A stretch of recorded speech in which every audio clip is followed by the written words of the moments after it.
Na, mein Kleiner? Ich würde das hier mal ganz gern filmen. Ist das okay für dich? Bitte nicht vor die Kamera gehen. Okay, du machst genau das.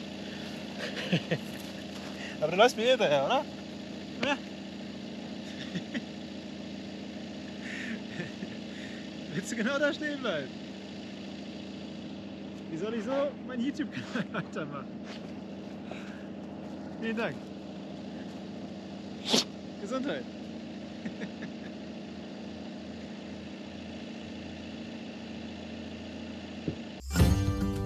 Hallo zusammen und willkommen zurück zu unserer Serie, in der wir mit unserem Van die Welt erkunden. Das Ziel? Australien. Werden wir es aus dem hohen Norden Deutschlands bis ins weit entfernte Australien schaffen? Oder haben wir unser Ziel doch zu hoch gesteckt? Falls euch die Antwort dazu interessiert und ihr uns begleiten wollt, dann drückt unten auf den Abonnieren-Button und aktiviert die Glocke nebenan. Dann verpasst ihr keine Etappe mehr. Einen Teil der Reise seht ihr jetzt. Viel Spaß!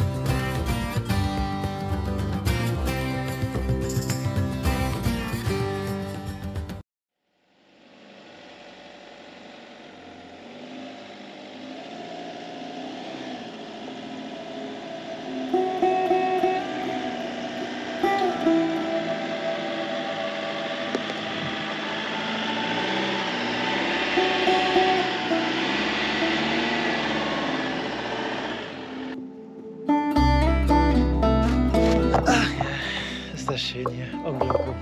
Oh Mann, ich habe kein Essen für dich. Das tut mir leid. Das tut mir leid. Weiter geht's. Wir gucken mal, was wir für dich finden. Heute Abend schlafen wir wieder hier. Versprochen.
Gefolgt.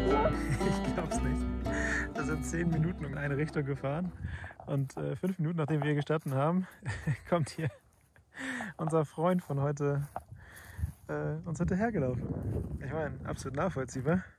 Wir sind beste Freunde. Chemie hat direkt gestimmt. Und der Ausblick hier ist auch natürlich wunderschön.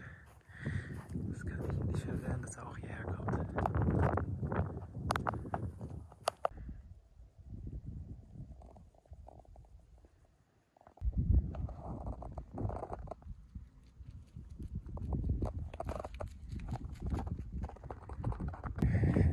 Guck mal, wir stehen da vorne, haben uns dagegen entschieden, hier hochzufahren, weil ich glaube, das hier ist eher Unimog-Gelände.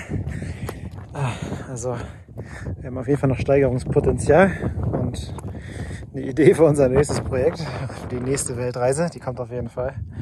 Aber ja, das sieht auf jeden Fall nicht nach Grand California Level aus, egal wie er ausgestattet ist. Vielleicht mit Momentum und viel Schwung, da geht wahrscheinlich alles, aber nicht dieses Mal. Man sieht hier richtig gut, wie die Sonne jetzt gerade über den Berg rüber guckt. Hier vorne ist der Schatten und da ist die Sonne. Und jetzt haben wir quasi Sonnenaufgang.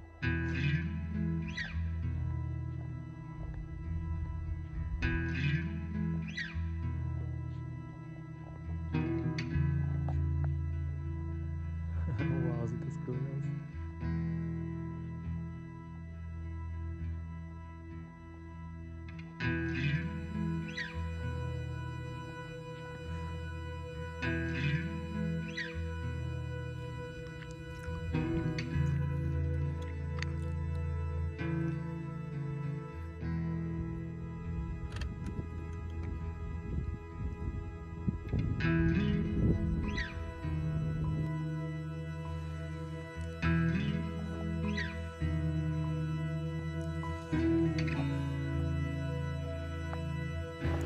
Georgien, berühmt für seine atemberaubenden Landschaften, darunter auch die höchsten Berge Europas mit über 5600 Metern.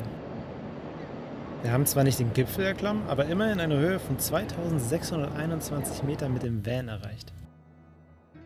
Wir haben auch die noch wunderschönen Sandstrände im Spätsommer bei Temperaturen von über 25 Grad genießen können. Von der malerischen Natur abseits der Straße ganz zu schweigen. In der kurzen Zeit, die wir in Georgien verbracht haben, haben wir zahlreiche unvergessliche Impressionen sammeln können.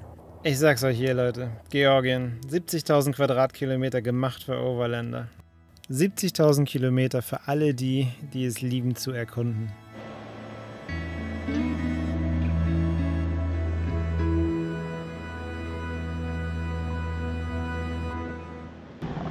Überall diese Wehrtürme. Wenn ich es nicht besser wüsste, würde ich sagen, sind alles Age of Empires 2 Fans. Aber nein, jedenfalls nicht ausschließlich. Wir fahren hier gerade durch Svanetien und die Wehrtürme sieht man hier überall. Die ältesten svanetischen Wehrtürme sind bereits über 1100 Jahre alt. Dass die Wehrtürme bis heute noch zu so vielen stehen, ist beachtlich. Ursprünglich sollten sie vor Feinden schützen, doch heute werden einige auch als Apartments genutzt. Ein sehr abrupter Stopp, was die Straße angeht.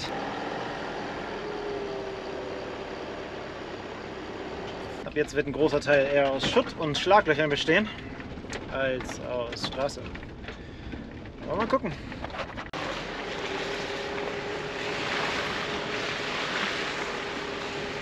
Die Strecke durch den Kaukasus über den Zagari-Pass muss man erlebt haben.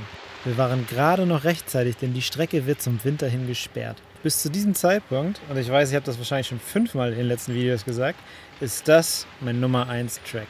Und damit meine ich nicht nur Georgien. Diese Strecke gehört definitiv auf jede Overlander Bucketlist. Egal wo man hinguckt, um einen herum, überall wunderschöne malerische Landschaften. Die Strecke selbst ist nicht technisch, aber trotzdem angenehm anspruchsvoll. Man sieht jede Menge hohe Berge, Schluchten, Flüsse, Brücken, you name it. Der Track hat einfach alles.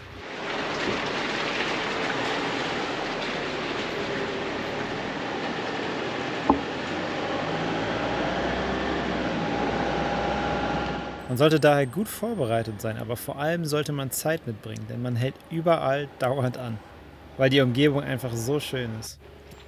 Auch ist zu empfehlen, vernünftige Reifen dabei zu haben, Allrad und vielleicht ein bisschen Bodenfreiheit. Der Track selber ist auch gar nicht so lang. Ich denke gute 100 bis 150 Kilometer. Aber wie gesagt, Zeit sollte man mitbringen. Man kann den Pass sicher in ein paar Stunden fahren, aber ich habe ganze 2,5 Tage gebraucht und ich bereue keine Sekunde.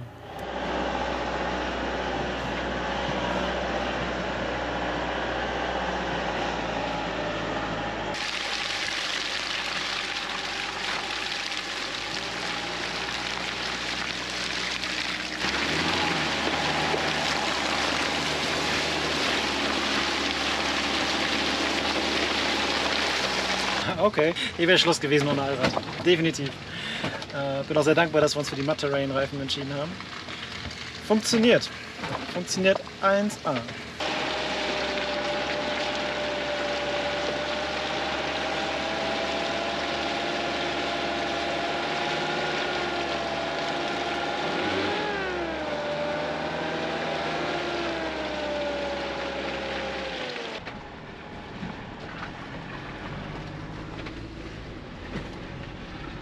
Scheibe ist ein bisschen dreckig. Das liegt einfach daran, weil es so viel Spaß macht und weil man mit einem Grand California anscheinend ganz gut driften kann, wenn man ein bisschen mehr Gas gibt.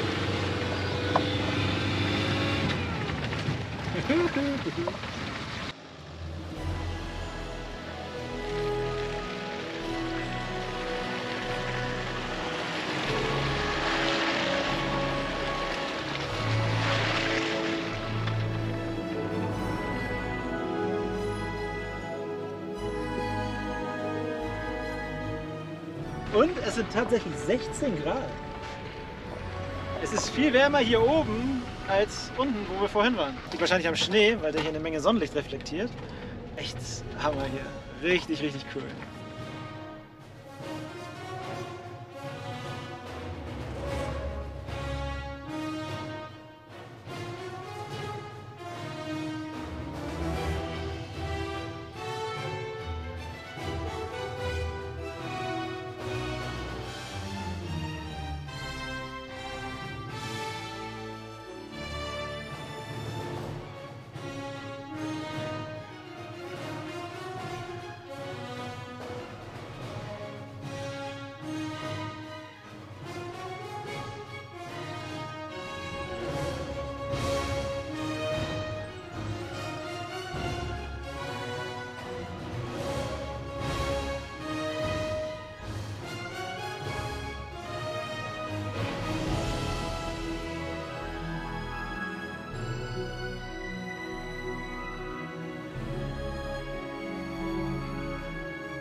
So eine Scheiße, ey. Ich dachte, wir wären abgestürzt, deswegen bin ich da hingelaufen. Aber alles gut gegangen.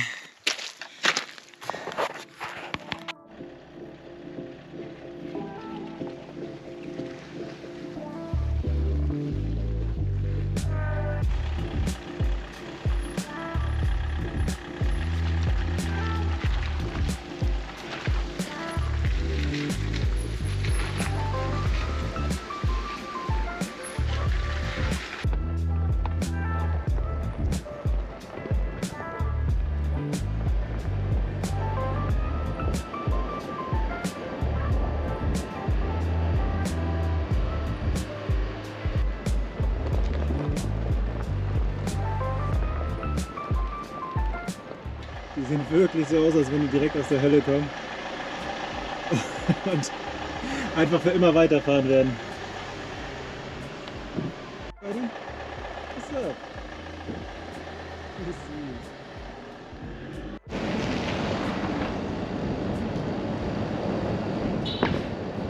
Gerade einen neuen Local mitgenommen, der Jakob. Wir fahren gerade nach Lenkeck und er sagt, Svanetien ist das Herz Georgiens und wunderschön, da stimme ich ihm definitiv zu. Jetzt nehme ich ihn noch eine halbe Stunde mit, wo er hin muss und wünsche ihm einen schönen Tag.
Man findet die ganze Zeit solche coolen, verrückten Orte, die man erkunden möchte. Und deswegen dauert die Strecke auch so unglaublich lange. Man bleibt die ganze Zeit stehen, will Fotos machen, will Sachen erkunden, will sich Sachen angucken. Es ist einfach wunderschön.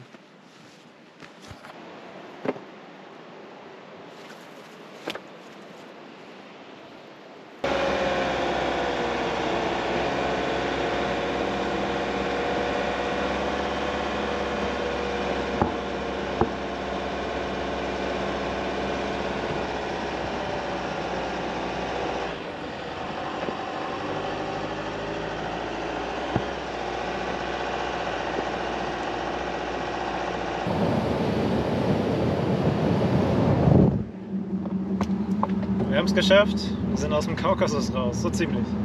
Und jetzt geht es nach Kutaisi und von da aus weiter nach Tiflis. Und dann geht es wahrscheinlich schon relativ zeitig Richtung Russland und Kasachstan. Je nachdem, wie das mit unserem Visa klappt. Aber ich bin zuversichtlich.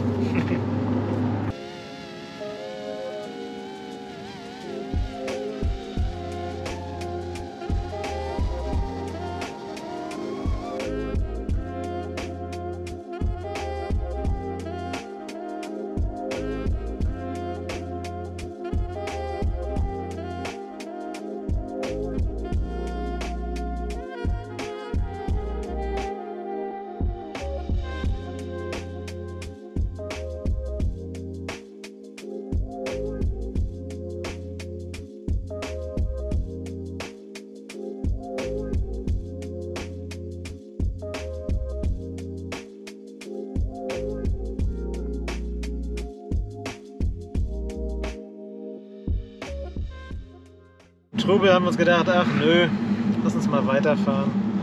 Keine Lust auf den Smog und die Stadt. Auch wenn wir damit vielleicht was verpassen, hoffen wir, dass wir jetzt was noch Schöneres finden. Also haben wir uns den nächsten Bergpass ausgesucht und da fahren wir jetzt gerade hin. Oh.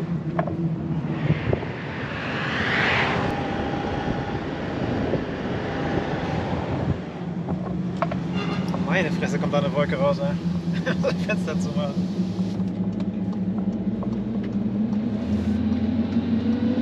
So. Wenn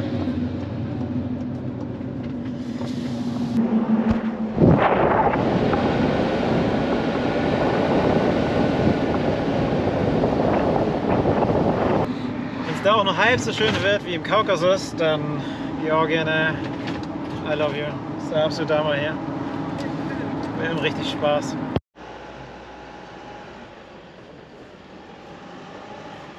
Die Strecke über den C-Kari-Pass fühlt sich, verglichen mit dem C-Gari-Pass, der Strecke, die wir vorher gefahren sind, ganz anders an.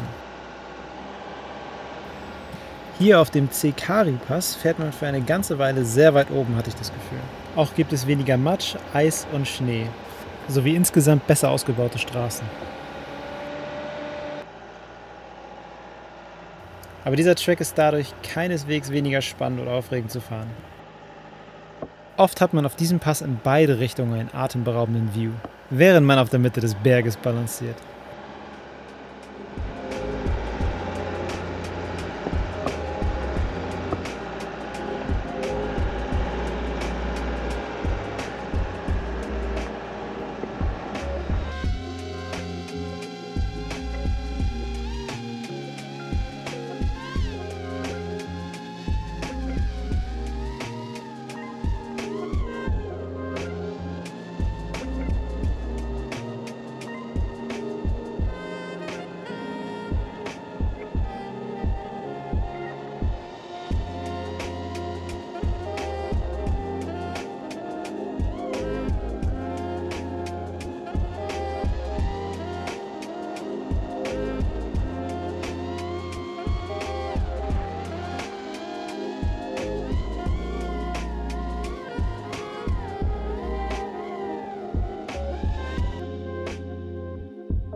Ich weiß nicht, ob wir da hochkommen.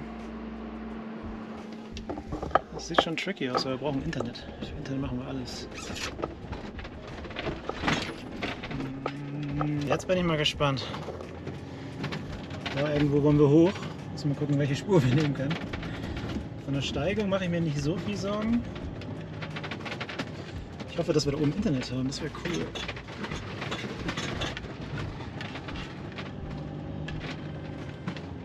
Ich würde sagen, direkt durch die Mitte. Die sieht doch okay aus.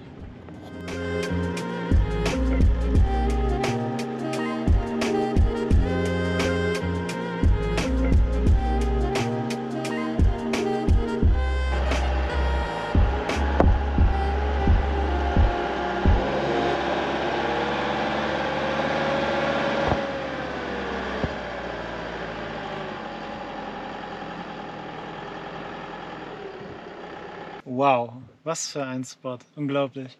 Unglaublich. Guckt euch diesen spektakulären View an. Im Grunde hatten wir den ganzen Berg vor uns. Wir haben nicht ein anderes Auto gesehen. Das wiederum macht es umso wichtiger, dass man erreichbar bleibt und Internet hat. Daher sind wir weitergefahren und haben noch versucht, vor Einbruch der Dunkelheit einen geeigneten Spot zu finden.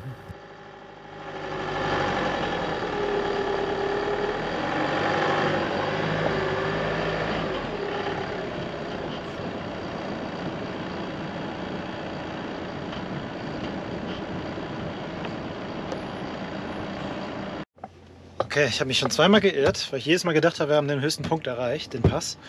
Aber jetzt haben wir es, glaube ich, wirklich geschafft. Gerade sind wir da hinten auf den Punkt gefahren. Ich glaube, es ist ein bisschen tiefer als da, wo wir jetzt gerade sind. Oh, hier ist der Spaß dreckig. Aber dreckig ist gut. Sieht so aus, wenn man was gemacht hat.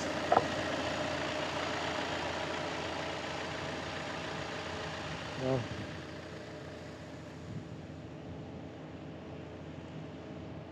Ich glaube, ich habe noch nie so eine Aussicht gesehen. Ich kann euch so empfehlen, wenn ihr in Kutaisi seid, dass ihr entweder Richtung Kaukasus fährt oder Richtung Süden. Ihr habt beides gesehen. Beide Pässe sind absolut phänomenal und sehenswert. Wenn ihr aus Tiflis kommt oder aus dem Süden wie wir, macht es schon Sinn, so eine 8 zu fahren, damit man beides mitbekommt. Es ist unglaublich, wirklich unglaublich. Ich weiß nicht, ob ich die Strecke fahren würde mit dem Auto, wenn es nass ist. Ich werde es wahrscheinlich schon machen, aber die Frage ist eher, ob es eine gute Idee wäre. Es gab schon kleinere Verschränkungen. Mal sind Reifen abgehoben, aber nicht zu doll. Aber wenn es nass ist, sieht das Ganze ja nochmal ganz anders aus. Da wird man wahrscheinlich eher um Traktion kämpfen, weil die Steigung teilweise sehr doll ist für dieses Auto. Ne? Alles relativ hier. Und das ist natürlich alles ein bisschen gefährlicher, wenn rechts oder links neben dir, jetzt wird es schon wieder sehr schräg, rechts oder links neben dir eine Schlucht ist, so wie hier jetzt gerade, und wir gerade in Schräglage zu der Schlucht stehen. Ist nicht so geil, gibt ein geileres Gefühl. Aber generell macht es mir richtig Spaß und es fühlt sich immer noch sehr sicher an, mit dem Grand Kali in dem Setup zu fahren. Wie gesagt, das Einzige, was immer blöd ist, ist Schräglage. Berg runter, Berg hoch, gar kein Problem. Aber das hier oder das hier, es ist immer sehr, sehr unangenehm. Okay, jetzt geht's noch. Sagen wir bei bis zu 10% vielleicht. Man sieht das auf der Kamera wahrscheinlich nicht so sehr. Das fühlt sich noch okay an, aber sagen ab 15% oder so, es ist echt unangenehm. Also wirklich unangenehm. Es fühlt sich wirklich so an, als wenn das Auto gleich umfällt. Aber ich glaube, das Auto hat noch einiges mehr an Kapazitäten. Man kann es wahrscheinlich noch sehr viel weiter treiben, als ich es jemals wagen würde. Aber ja, kann man nicht viel zu sagen. Macht alles mit, aber probiert nicht am Berg zu drehen. Oder probiert euch nicht in eine Situation zu bringen, wo ihr eine zu große Neigung hat, weil der Schwerpunkt ist bei dem Fahrzeug hoch, egal wie ihr das beladet.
Wow.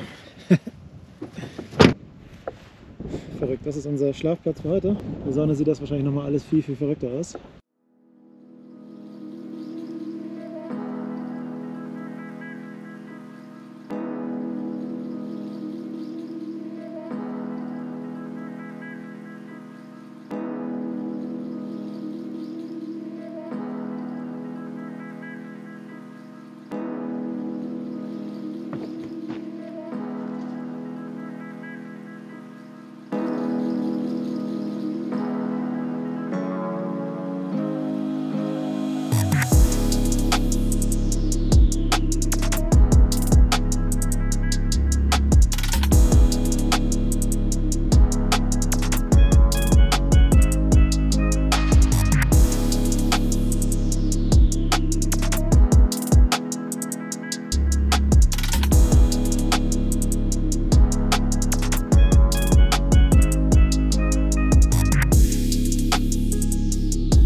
Moin moin, 9:30 Uhr und ich dachte eigentlich, dass die Route über den Kaukasus unschlagbar wäre. Aber ich muss ehrlich sagen, hier ist es mindestens genauso schön. Wir sind jetzt von Kutaisi aus südlich gefahren und wir sind jetzt hier nicht am höchsten Punkt mehr, aber vielleicht 100 Meter unter dem Passgipfel und hier haben wir einen wunderschönen Schlafplatz gefunden. Es ist so unglaublich ruhig hier, windstill. Man hört komischerweise auch gar keine Tiere, gar nichts. Es ist einigermaßen angenehm. Ja, und jetzt wollen wir das Auto sauber machen. Von außen hat das Ganze keinen Zweck. Da fasse ich nichts an. Das ist mir zu viel. Da habe ich keine Lust zu. Außerdem ist der endlich mal dreckig. Sieht doch ganz cool aus.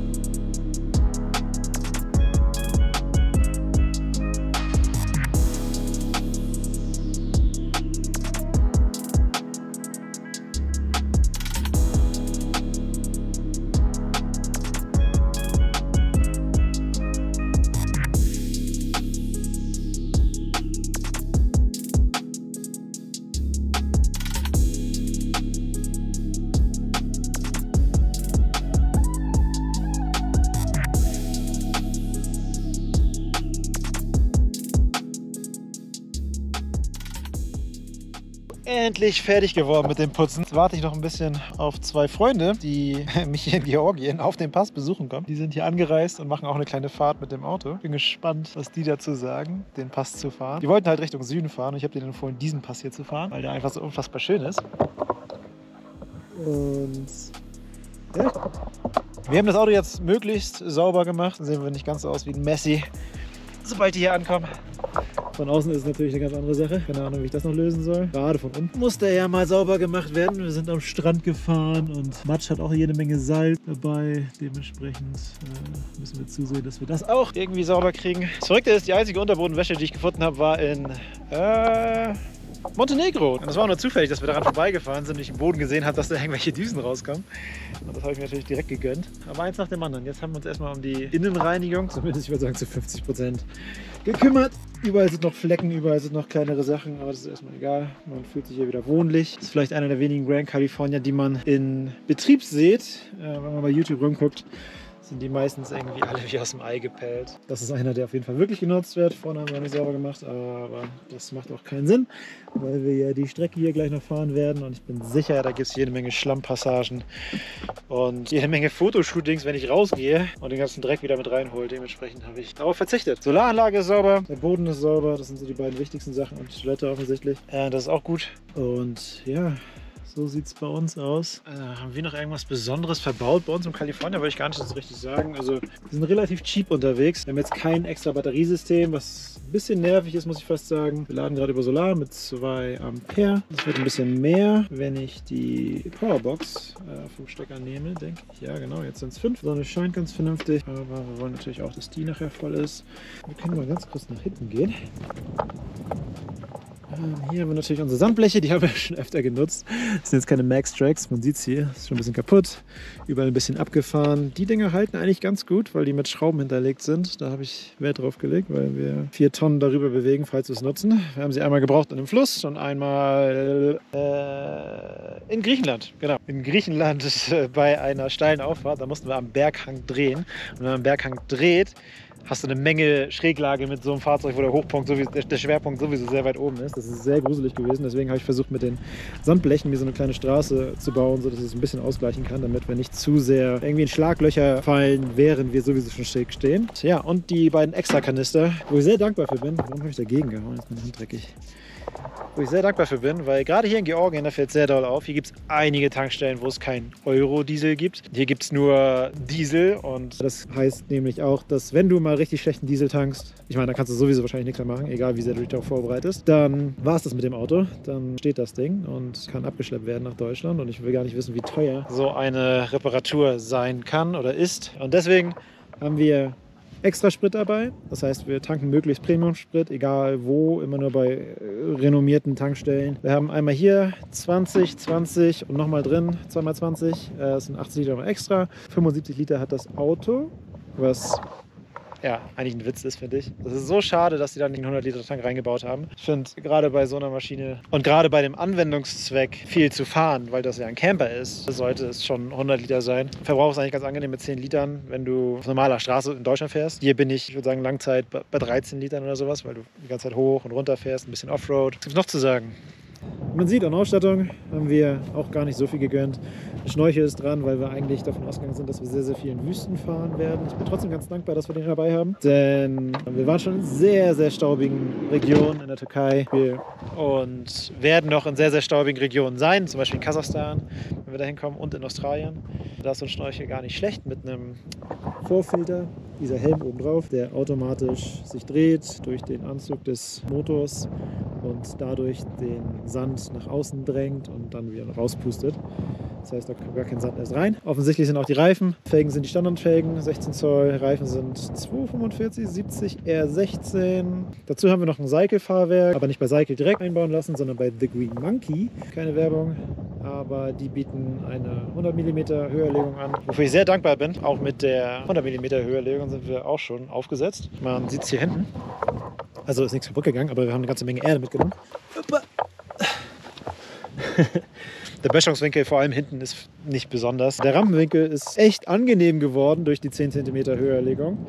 Und vorne hatte ich eigentlich noch nie Probleme. Also es ist selten, dass du irgendwie einen Berg hochfährst, der da vorne aufsetzt. Also deswegen, wenn jemand überlegt, vor allem Unterfahrschutz anzumachen, ich würde in folgender Reihenfolge priorisieren. AdBlue, der sitzt tatsächlich sehr tief. Wir können da mal ganz kurz hingehen. Man sieht es hier. Guck mal, hier sind sogar Steine drin. Also hier sind wir tatsächlich schon mal aufgesetzt. Das ist Nummer 1 meiner Meinung nach. Danach kommt das hintere Differential. Das hängt sehr, sehr tief. Und deswegen würde ich es immer schützen. Und das kann halt schnell einen Schlag abbekommen, weil du es nicht siehst, wenn du vorne irgendwie über einen Stein fährst, der vorne zwar durchrutscht, aber hinten nicht. Das wäre auf jeden Fall fast auch Nummer 1. Also Nummer 1 und Nummer 1 haben wir. Dann kommt der Unterfahrschutz vorne mit Kardanwelle. Muss ich ganz ehrlich sagen. Ja, ist cool. Man fühlt sich ein bisschen sicherer. Aber irgendwie war ich noch nie so nah dran, dass ich über so große Steine oder Ecken fahre, wo der Unterfahrschutz vorne gebraucht wird. Trotzdem denke ich, ist sehr wichtig. Muss nur einmal passieren, dann ist vorbei. Und das, was ich fast schon bereue und komplett unnötig war, ist der Unterfahrschutz für den Tank. Der sitzt so unglaublich hoch. Ich habe es halt zusammengestellt, gar nicht drüber nachgedacht und macht keinen Sinn, das Ding da ranzubauen. Was aber Sinn macht, ist Rockslider. Die komplette Seite abdecken. Das wäre eine coole Sache gewesen, sind aber sehr, sehr teuer. Und dich davor bewahren, falls du eine Rampe rüberfährst, dann setzt du halt auf, aber dann sitzt du halt auf deinen Rockslidern. Das ist wirklich ganz angenehm, vor allem bei dem Radstand. Es wird sehr oft sehr knapp, wenn du über solche Rampen fährst. Zum Beispiel, wenn ich hier geradeaus runterfahren würde, keine Chance, glaube ich. Also nur dieses kleine Stück hier. Ich glaube, das wird nichts. Und wenn, dann wird es sehr knapp. Maybe? Jetzt bin ich schon fast neugierig. Sekunde. Das können wir doch testen.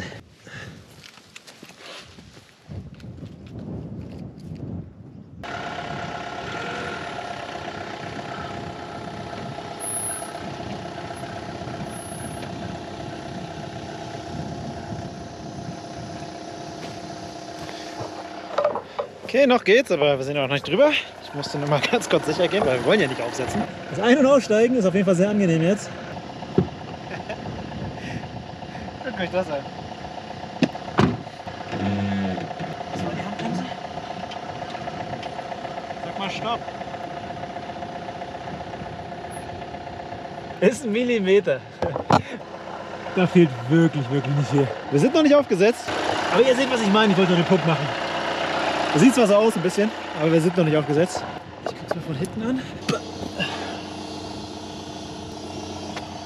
Ich glaube, das ist schon der tiefste Punkt. Das wäre ein Millimeter, wir wollen ja nichts riskieren. Ich fahre wieder zurück.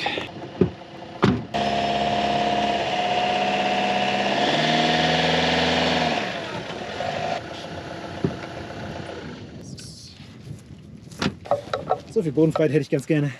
Das Einsteigen zwar nicht mehr so einfach, aber man macht sich nicht mehr so viel Sorgen. Was gibt es noch zu sagen? Generell zum Preis vielleicht. Wir haben bezahlt 77.000 für das Teil. Plus natürlich, plus das da, plus das da, plus das da. Ich würde sagen, insgesamt werden das nochmal extra 7.000 € oder so. Für diese Extras, die am Fahrzeug modifiziert worden sind. Gerade zu dem Teil hier zum Beispiel, das haben wir selbst gebaut. Ein Kumpel hat dabei geholfen, der Schlosser. Das haben wir kombiniert mit dem Fahrradträger. Und ja, das Bobbenfest, das war eigentlich konzipiert für 2x 40 Liter Tank. Und wir haben dann halt noch 2 große Plastikkanister, die wir drin haben, genommen. Und ja, ist auch ganz angenehm, falls man mal halt da hoch muss. Ne?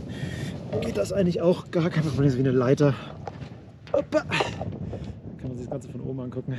Man hat hier ein bisschen Kopf reingesteckt, aber im Grunde habe ich ihm ein bisschen Kleingeld dafür gegeben, plus Materialkosten und ja, weit unter dem, was du normalerweise für so einen Anbau bezahlst, der nicht auf deine individuellen Ansprüche ausgelegt ist. Bist ja schon locker bei 600 bis 1000 Euro. Der Plan heute ist, in die Richtung zu fahren.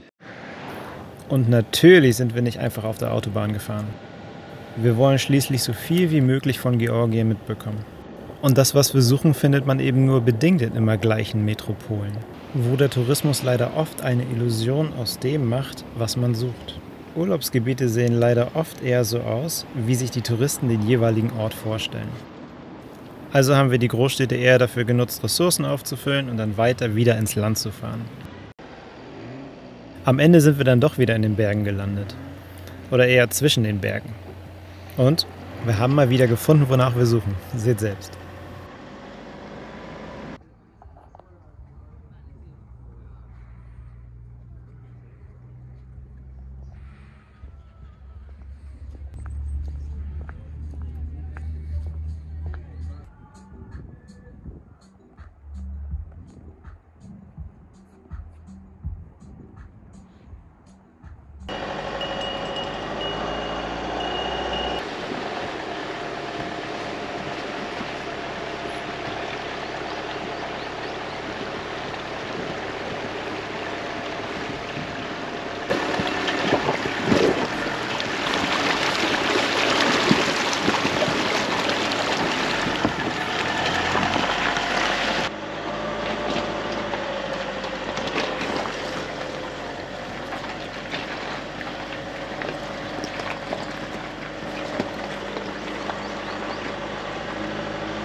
Der Ort ist einfach absolut atemberaubend, wirklich. Für alle, die gerne wandern oder sogar Overlander sind, der Ort muss auf jeden Fall auf die Bucketlist. Also unglaublich schön hier.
Es ist so atemberaubend schön hier. Das ist, glaube ich, der schönste Ort, wo ich je war. Nicht nur auf der Camperreise, sondern wirklich, wo ich je war.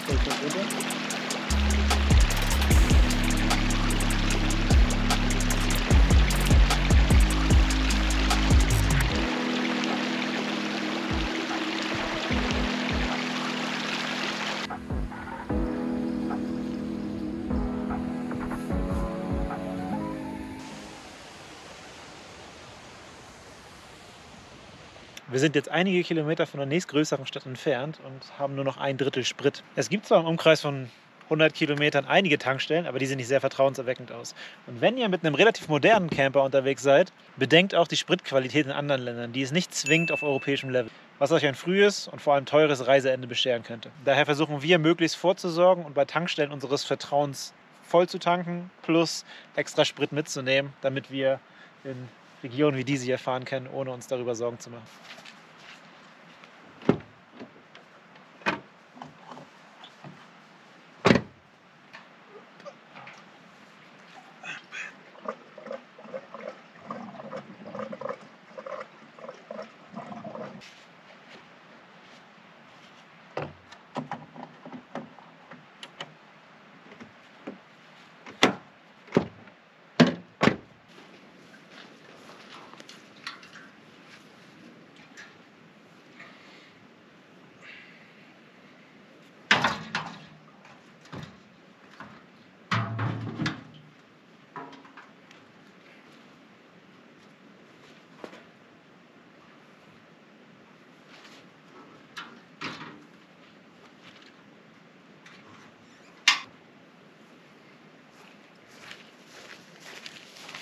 Et voilà.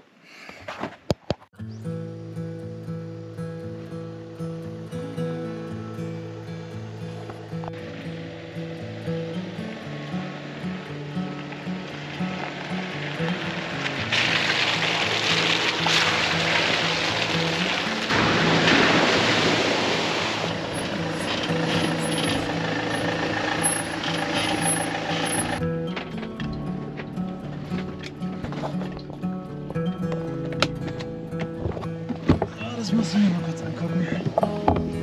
Junge, Junge, Junge.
Das macht Spaß. Aber der Platz ist doch nicht so geil. Wir wollten eigentlich da hinten lang fahren. Aber in einem Flussbett zu fahren ist erstmal nie eine gute Idee. Plus, wir haben hier kein Internetempfang. Also fahren wir jetzt woanders hin.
Das ist echt ein Pelikan, oder? Ja, ich glaube schon. Na ja.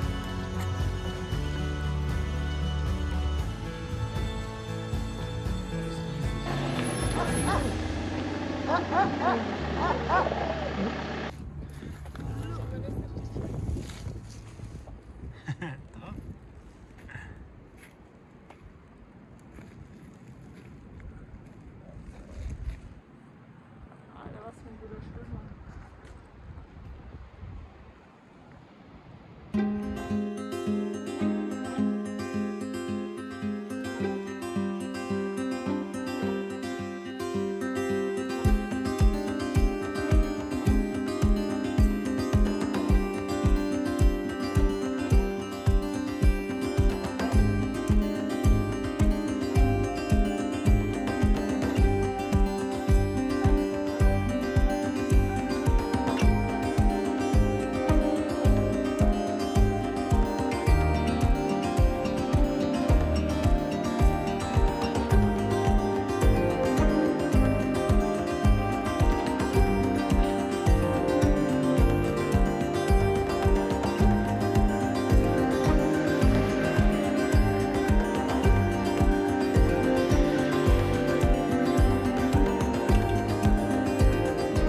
Richtig cooler Platz.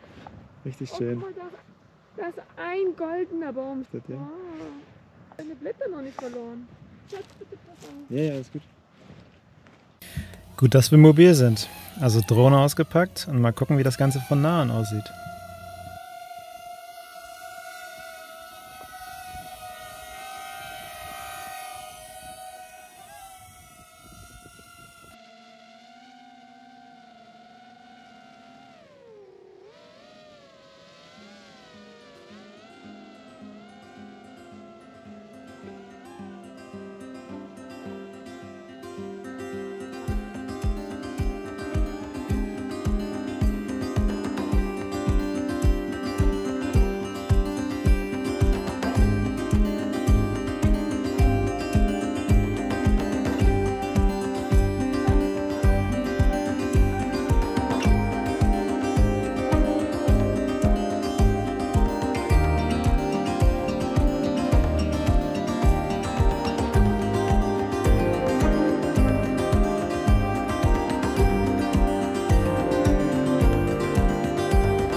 Drei, zwei. Ja, jetzt kommt's wieder.